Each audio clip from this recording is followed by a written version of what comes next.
Helena's life had always been peaceful, or at least, that's what everyone believed. She lived in a small town surrounded by green hills, where mornings were wrapped in the song of birds and the aroma of fresh coffee her mother prepared religiously every single day.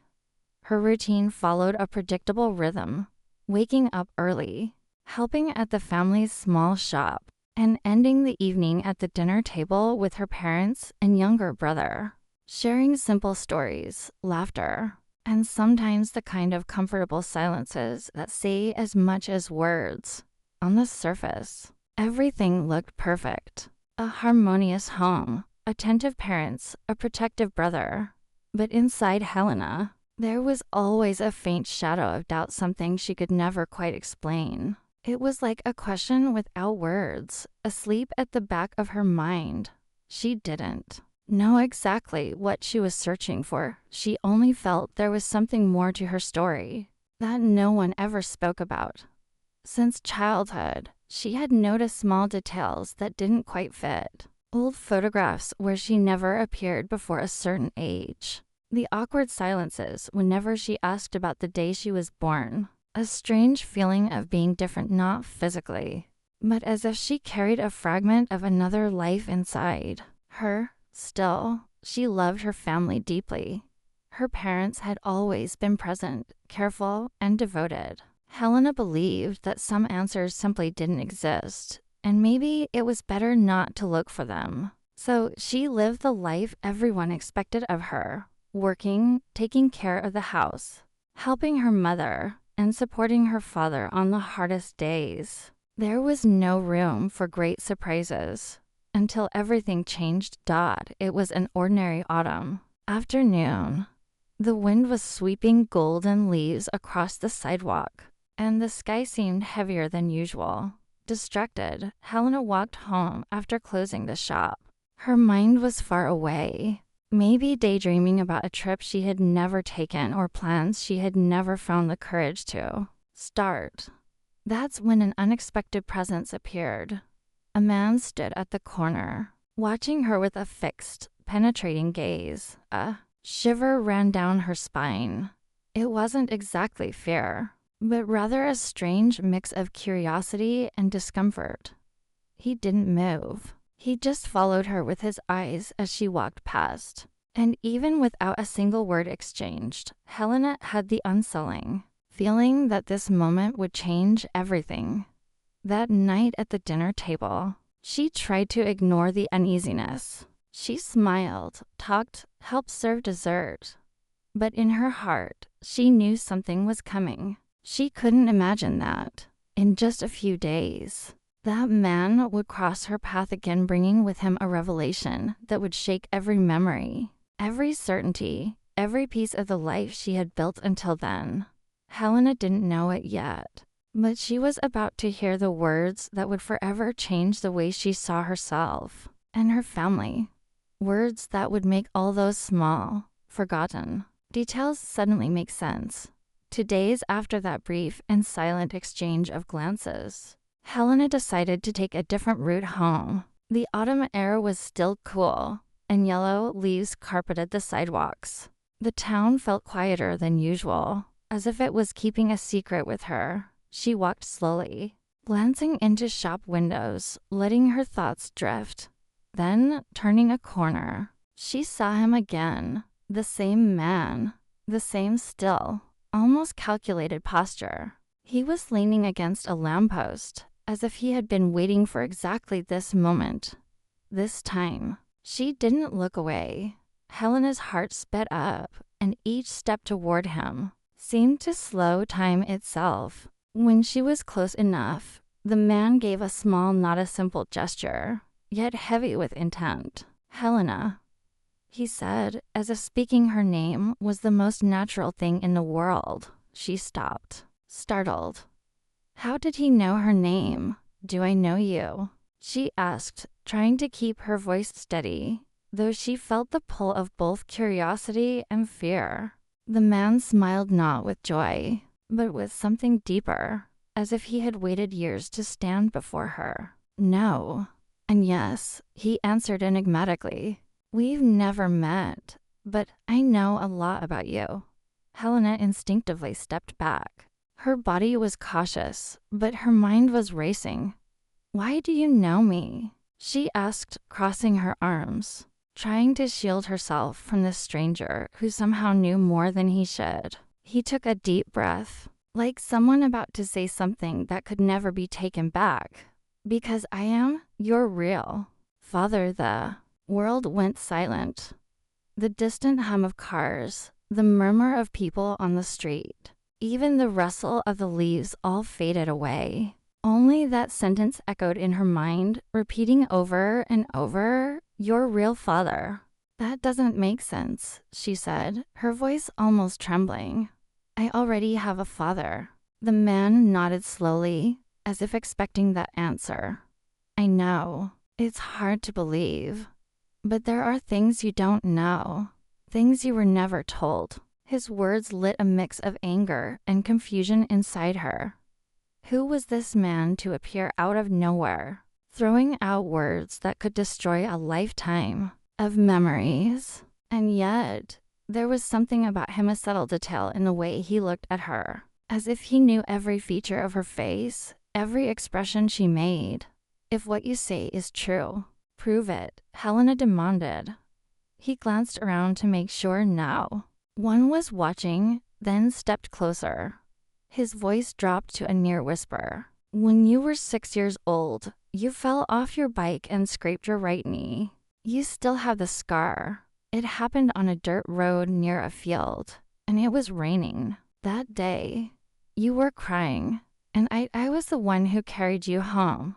A chill ran up Helena's spine. She remembered that day vividly, but she had always believed it was her current father who had rescued her. How could this man know? He continued, "I also know about the silver necklace you keep hidden. Your lucky charm. Your mother told you. It was a family gift. But in truth, I'm the one who put that necklace in your toy box on your 4th birthday." Helena's legs weakened. There was no way he could know that. She stayed silent, trying to process everything while the cold wind carried the last dry leaves across the ground. The man watched her patiently, as if he knew this was only the beginning, that other truths were yet to come. And for the first time, Helena wondered if, maybe, everything she knew about her life could be a lie. She took a deep breath, trying to regain control of her body. The late afternoon chill seemed to seep under her skin and into her memory, where the images he described began to reassemble like blurred photographs coming into focus. The scraped knee, the fine rain, the silver necklace, the small crescent moon pendant she had always thought came from her aunt. None of these details alone were undeniable proof, but together, they formed a dangerous crack in the certainties that held her world together. "Who are you?" She pressed again, her voice as firm as she could make it, though it trembled faintly. He reached into the inside pocket of his coat, and for a moment Helena thought he might retreat, disappear, and take all the answers with him. Instead, he pulled out a worn brown envelope and placed it in her hands. The paper smelled of age. She felt the weight of old secrets before she even looked inside. There were 3 items: a faded photograph, a yellowed birth certificate, and a short note written in the same elegant handwriting she had seen on a letter days earlier. The photograph showed a simple room, light walls, thin curtains, a chair by an open window. In the center, a young woman, sweaty and exhausted, held a baby wrapped in a white blanket. Beside her stood the very man in front of Helena now, younger, but unmistakable in the eyes touching the child's forehead, with a tenderness Helena recognized from somewhere deep within. At the bottom, a stamped date, the month, the year, the day she was born. She looked up at him, but he motioned lightly toward the birth certificate. Helena ran her fingers over the document, reading names, times, rushed notes. The doctor's signature. Something didn't match the story she had been told all her life. A different hospital, A neighboring town, a note about special care in the first hours. The pieces began to shift on their own. Your mother was afraid, the man said, careful not to touch her or invade the fragile space she had created. There were people watching, people who didn't want certain things to come to light. She thought she could protect you better if my name didn't exist. The words fell between them like a weight. Helena's throat tightened not just with anger, but with the grief of losing a story she thought was hers. And yet the word protect fit her mother's gestures, the silences, the drawn curtains, the care that had always bordered on vigilance. Could it be true? Could it have been love, even then? You waited all this time, she asked, not noticing that she had moved closer to him. I waited, he said, and I was wrong. I should have found you sooner. I tried in the beginning. I was pushed away.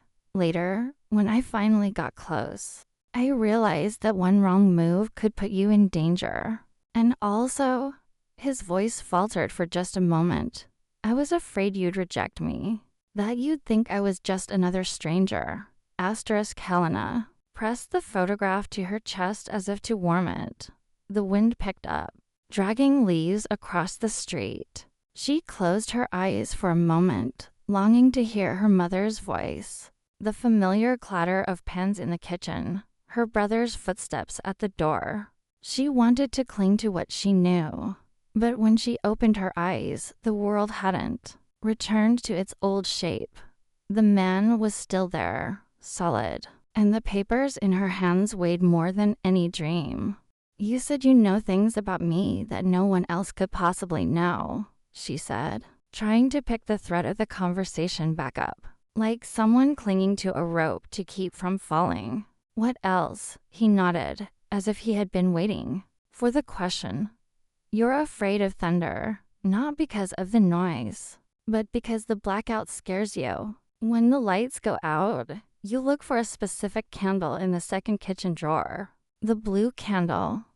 Your mother taught you that on a night when you had a fever. He paused, and every time you touch the silver necklace, you whisper stay, without realizing it. You're asking for everything to remain as it is, for no one to leave. Helena's hand went instinctively to her neck. The pendant was there. The word stay didn't belong to anyone. It was a whisper she didn't remember saying aloud, but she recognized the habit. Her heart sped up. The city around her seemed to be silently watching a story that belonged only to her, bursting out into the open for the first time. I was there for the small things, he said, with a serenity that didn't match the gravity of the moment. Sometimes from afar, sometimes closer than you imagine. I watched you grow, without being able to call you my daughter. She felt the anger return, like a tide that pulls back only to come crashing in stronger. Then why now? Why come looking for me now? Of all times, he hesitated, as if weighing how much he should share in that moment. Still, he spoke, because certain people are no longer around, and because you. He pointed to the envelope with the photograph, finally found the thread that would lead you to me. The letter wasn't an accident. It was a request for you to know, for me to stop waiting. The letter, the elegant handwriting, the signature, that had stolen her breath. The invisible thread between that script and the handwriting on the short note inside the envelope. Helena took the smaller piece of paper, her hands trembling, and read, "When the time comes, he will show you what I couldn't. Trust your memory, not what they told you to forget." The signature at the bottom repeated the same name that now struck her like lightning, the name she had never heard at home, but that felt inexplicably intimate. "I don't want you to hate anyone," the man said, as if reading her thoughts. "Not your mother, not the man who raised you. They love you. It's just that their love chose a crooked path. So did mine. Today, I chose another." Helena's body gave way slightly. as if her spine had lost its joints for a moment. She sat down on the wooden bench beside the lamppost, never taking her eyes off the papers. She needed air, she needed time. But time felt compressed, and the air thin. "If all this is true," she whispered, "if you are who you say you are, what happens now?" He didn't move for a long second, respecting the delicacy the question demanded. "Now, you decide." His voice was low, but firm. "I have more to show you. Documents, places, people who can confirm what I'm saying. But I won't force you into anything. If you want, I'll leave and never come back. If you prefer, we can set a meeting. Somewhere you feel safe. Bring whoever you want. Ask whatever you need." Helena looked toward the street, where life went on as usual. An old woman carrying flowers. A teenager running with headphones in. A dog lying at the door of a barber shop. Everything familiar. Everything the same. And yet, nothing in its place anymore. She ran her fingers along the edge of the photograph again. Beneath the paper, she felt the outline of something that no longer fit in the drawers of her house. She remembered the blue candle, the word "stay." Her mother's eyes fixed on the window, like someone waiting for a train that never came. She remembered the cut on her knee, the light rain, the embrace that now changed owners in her memory. And deep inside her chest, something gave way, making room for a new and uncomfortable thought. What if it's true? The revelation hadn't come like a shout. It was an accumulation of whispers that, together, formed a silent avalanche. The man before her didn't feel like an intruder. He felt like a missing piece that had suddenly found its place, even at the cost of dismantling the whole puzzle. "One place," she said at last. "Tomorrow. Somewhere I can see, without being seen." He nodded. The agreement, fragile as glass, was sealed. "Bring the letter," he said softly. "And if you can, bring the necklace." Helena didn't ask why. Some things would only make sense when she was ready. She stood, still dizzy, slipped the envelope into her coat, and took 2 steps back, as if she needed to relearn the size of her own body. The man didn't try to close the distance. He simply held her gaze with a steadiness that, for the first time, didn't frighten her. They parted without touching hands. Helena walked in the opposite direction, feeling the weight of the photograph, the smell of aged paper, the world rearranging itself around a new axis. The sun was sinking behind the rooftops, spreading an amber light that made the shadows denser. When she turned the corner, she knew there was no going back. Not that kind dot at home. Her mother was in the kitchen, and the sound of the cutlery seemed to follow a carefully rehearsed rhythm. Helena stood in the hallway for an immeasurable moment, listening to the music of gestures that had always brought her peace. Everything in her wanted to run into that embrace. Everything in her wanted to scream. Instead, she climbed the stairs slowly, went into her room, locked the door, and sat on the edge of the bed. She took off the necklace, placed it on the photograph, and stared at them as if, together, they could say what words couldn't yet reach. The revelation had come, and with it, a new kind of silence. Not the silence of denial, but the silence of a question finally daring to exist.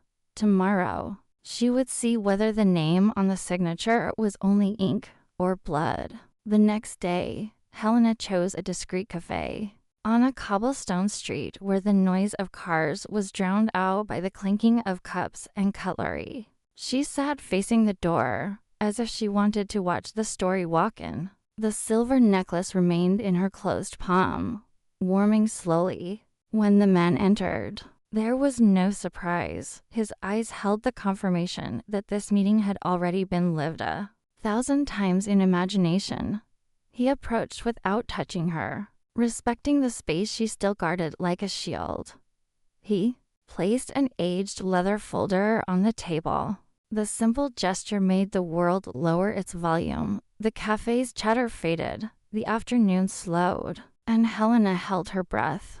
"I brought what I promised," he said, "not to force you into believing, but so you'll have something to hold on to when the silence at home tries to smother you." He opened the folder and carefully arranged a sequence of objects. First, a transparent plastic sleeve with a hospital bracelet.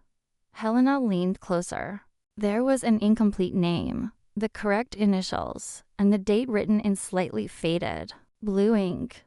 The hospital named wasn't the one in the stories her mother had told. And beneath the date, a note, neonatal observation, phototherapy for 36 hours. Helena's body remembered something she had never known.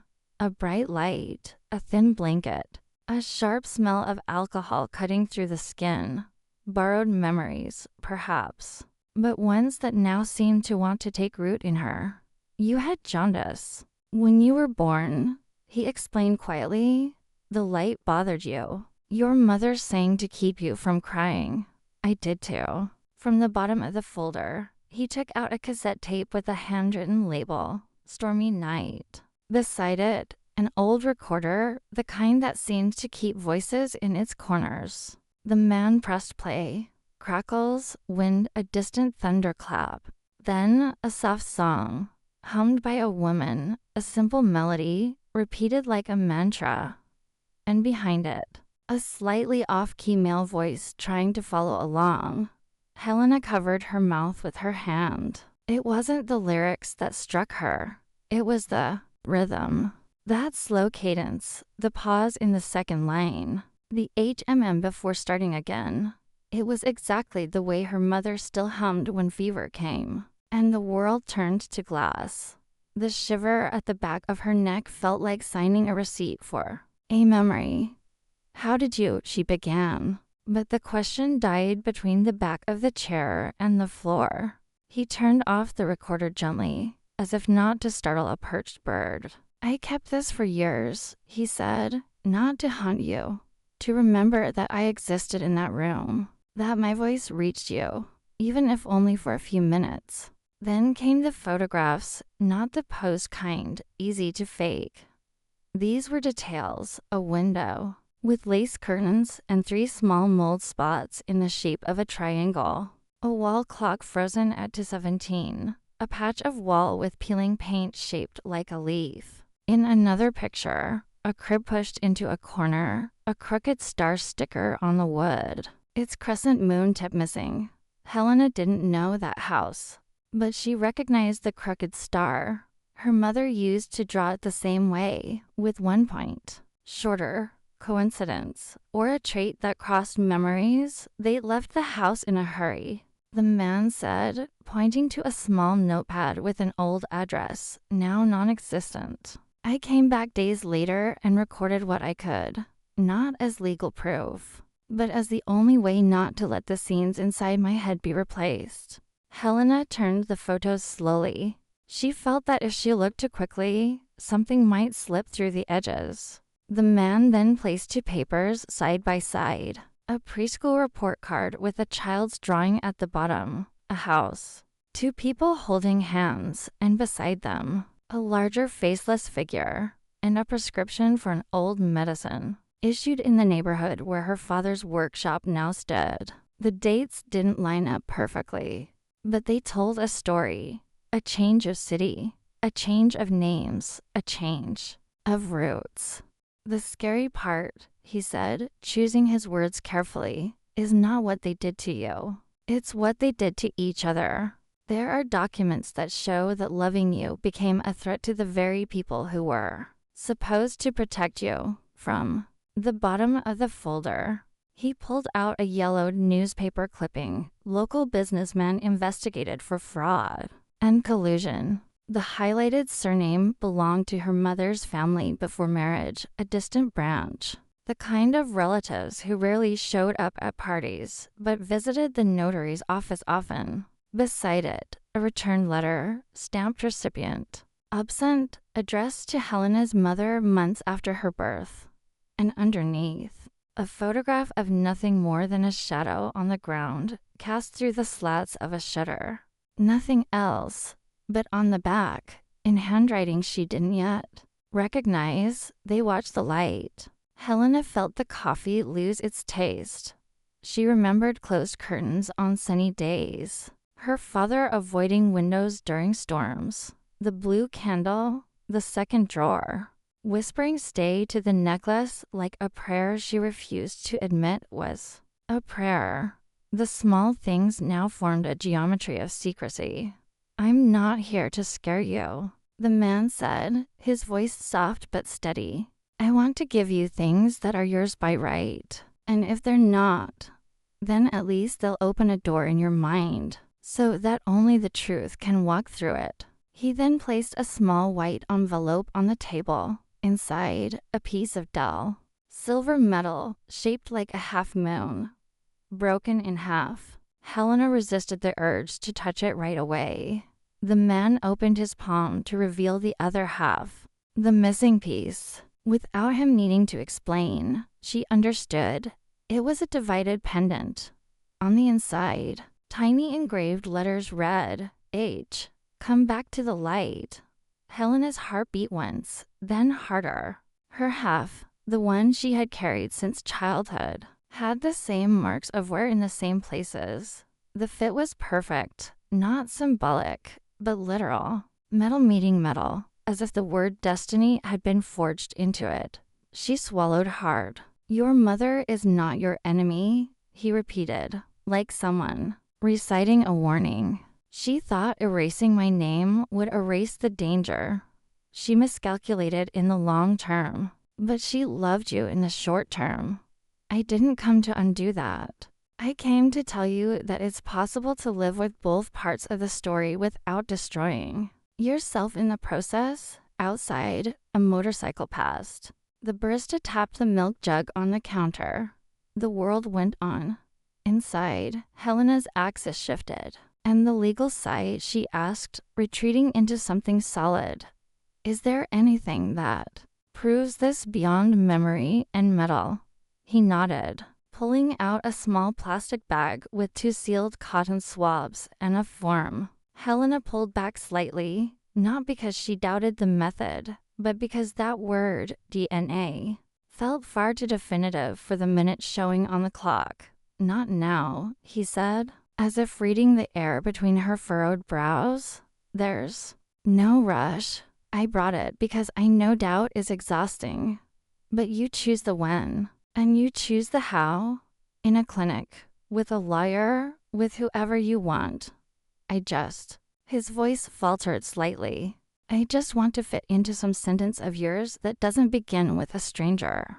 She leaned back in her chair and closed her eyes for a long second. Inside her mind, she saw the childhood house, the window with mold spots in a triangle, the armchair beside the curtain, the off-key voice trying to follow her mother's melody. She saw the necklace, now whole, asking for a new meaning. She saw the hospital bracelet with the incomplete name, and felt the urge to finish what was missing. When she opened her eyes, she noticed something else. A woman standing outside under the awning, pretending to look at shop windows. Nothing about her stood out. She could have been anyone waiting for a ride. But Helena's body, before her mind, recognized an old discomfort. She turned her head away like someone learning to move under a light that exposes. She said, "Nothing." The man saw her too. He didn't change his tone. "I didn't mark this meeting anywhere," he explained. "No one follows me. But that doesn't mean there aren't eyes. There always have been. The difference is, today, if there are, you no longer have to pretend you don't see them." Helena rubbed her hands together under the table. The fear was no longer the same as before. It wasn't paralysis. It was a calm alertness, an instinct that organizes instead of pleading. She straightened her posture, gathered the envelope with the bracelet, the cassette tape, the photos of details, the broken pendant now made whole, and placed everything in a smaller, back inside her larger one, like assembling a portable safe. "There's one more thing," he said, almost asking the silence for permission. From his pocket, he pulled a piece of paper folded in four. "It's a name. Someone who can confirm what I've told you without needing me. She was a nurse that night. If she's still in the city, she'll remember the song, the light, the fear, and who was left outside." Helena took the paper. The name meant nothing to her, but it drew a straight line toward the next day. Not a shortcut, a road. She stood slowly. The cafe's noise returned, as if the world had been on pause, and someone had pressed play. The man started to rise, but she gestured with her hand that it wasn't necessary. She adjusted the strap of her bag, felt the new weight on her shoulder, and for a moment held the half of the pendant that had always been hers.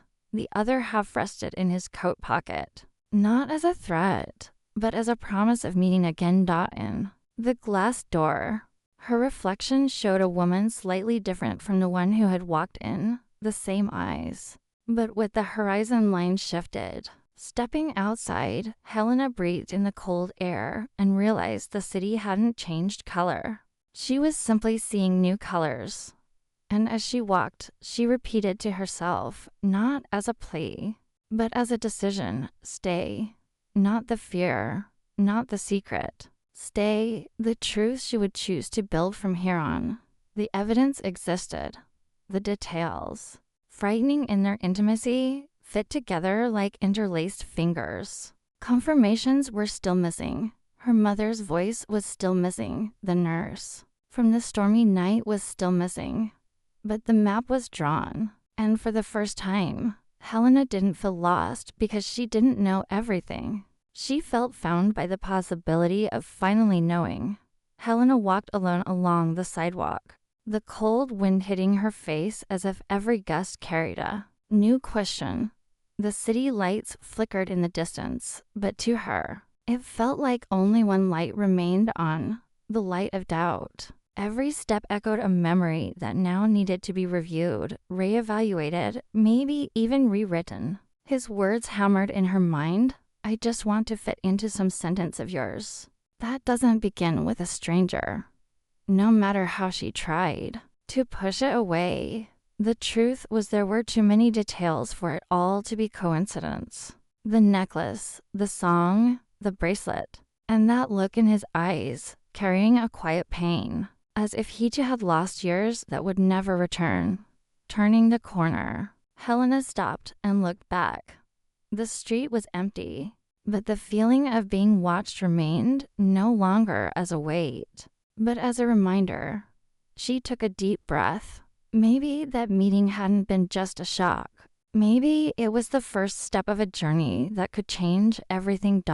And then a question began to burn in her mind, stronger than fear, more insistent than silence. What if he's telling the truth? If this story moved you, leave a like, subscribe to the channel, and turn on notifications to follow the next chapters of this journey. The truth may be closer than we think, and you won't want to miss what comes next.